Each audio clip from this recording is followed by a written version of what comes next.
அறுபடை வீடுகளில் மூன்றாம் வீடான பழனி தண்டாயுதபாணி சுவாமி மலைக்கோவில் ரோப்கார் சேவை பராமரிப்பு பணிகளுக்காக இன்று முதல் 40 நாட்களுக்கு நிறுத்தப்படுவதாக கோவில் நிர்வாகம் அறிவித்துள்ளது. பராமரிப்பு பணிகளுக்கு ரோப்கார் சேவை மாதத்திற்கு ஒரு நாளும் வருடத்திற்கு ஒரு மாதமும் நிறுத்தப்படுவது வழக்கம். பராமரிப்பு பணிகள் முடிந்த பிறகு சோதனை ஓட்டம் நடைபெற்ற பின்னர் ரோப்கார் சேவை பக்தர்கள் பயன்பாட்டிற்கு கொண்டுவரப்படும் என கோவில் நிர்வாகம் அறிவித்துள்ளது. வான்படை சாகச நிகழ்வு அரசின் கவனக்குறைவால் சாதனை நிகழ்வாக மாறாமல் வேதனை நிகழ்வாக மாறிவிட்டதாக விடுதலை சிறுத்தைகள் கட்சி துணை பொதுச் செயலாளர் ஆதவ் அர்ஜுனா குற்றம் சாட்டியுள்ளார். இவ்வளவு மக்கள் திரளும் போது மக்களை ஒழுங்குபடுத்தவும் அவர்களின் பாதுகாப்பை உறுதி செய்யவும் முன்னேற்பாடுகளை தமிழக காவல்துறை, சுகாதாரத்துறை, பொதுப்பணித்துறை மற்றும் போக்குவரத்து துறை உள்ளிட்ட துறையினர் செய்திருக்க வேண்டும். அதில் போதிய கவனம் செலுத்தாமல் போனதாலேயே இந்த உயிரிழப்புகள் நடந்துள்ளது என அர்ஜுன் ஆதவ் தனது அறிக்கையில் கூறியுள்ளார். விமான சாகச நிகழ்ச்சியின் போது உயிரிழந்தவர்களின் குடும்பங்களுக்கு தலா 25 லட்சம் ரூபாய் நிவாரணம் வழங்க வேண்டும் என பாட்டாளி மக்கள் கட்சி தலைவர் டாக்டர் அன்புமணி ராமதாஸ் வலியுறுத்தியுள்ளார். தன் கடமையில் இருந்து தவறிவிட்ட தமிழக அரசே உயிரிழப்புகளுக்கு பொறுப்பேற்க வேண்டும் எனவும் அவர் கூறியுள்ளார்.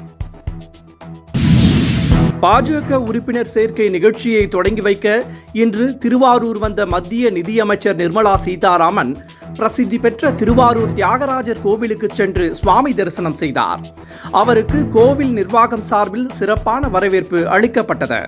கோவிலில் உள்ள மூலவர் தியாகராஜர் மற்றும் கமலாம்பாள் சன்னதிகளுக்கு சென்று சுவாமி தரிசனம் செய்தார்.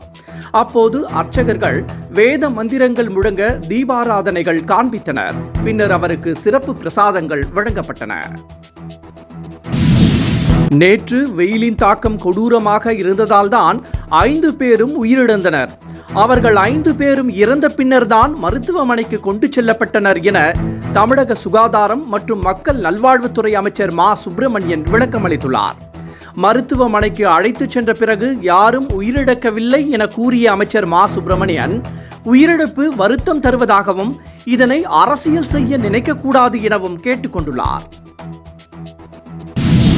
புதுக்கோட்டை மாவட்டம் பொன்னமராவதி அண்ணா சாலை பகுதியில் சாலை அமைக்கப்படாமல் சேரும் சகதியுமாக இருப்பதை கண்டித்து அதிமுகவினர் நாற்று நடும் போராட்டத்தில் ஈடுபட்டனர்.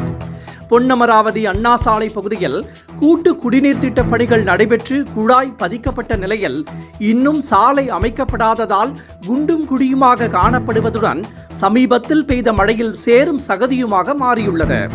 சாலையை சீரமைக்க வேண்டும் என வலியுறுத்தி அதிமுக நிர்வாகி குமாரசாமி தலைமையில் அக்கட்சியினர் நாற்று நடும் போராட்டத்தில் ஈடுபட்டனர். என்றும் உங்களுடன் மை இந்தியா முக்கிய செய்திகளை உடனுக்குடன் தெரிந்து கொள்ள சப்ஸ்கிரைப் பண்ணுங்க, பெல் பட்டனை பிரஸ் பண்ணுங்க.